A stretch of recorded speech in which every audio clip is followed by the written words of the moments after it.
જમવાનું બનાવવાની છે. શીમો શું કરે બેટા?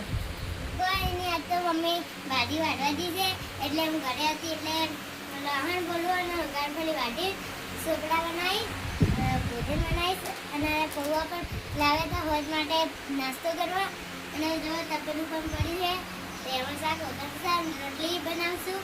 આજથી એ દીકરીને હું એમ કહેવા માગું છું કે બધી દીકરીઓ આજના જ્યાં નાનપણથી ખાવા બનાવવાનું શીખી જાય અને તેમના મા બાપનું નામ ઊંચું લાવે અને બહુ સારી નોકરી પણ કરે.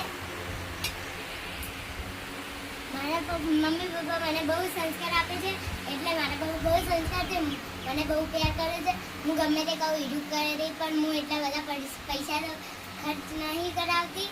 અને બધી દીકરીઓને હું કહેવા માગું છું કે બધી દીકરી હું નાની છું એટલે હાલથી જ શાક રોટલી બનાવવા શીખી જાઉં છું. તમે પણ હાલથી શાક રોટલી બનાવતા શીખી જાજો એટલે તમને મોટા થવા ને એટલે કામ આવશે. જય જવાન જય કિસાન.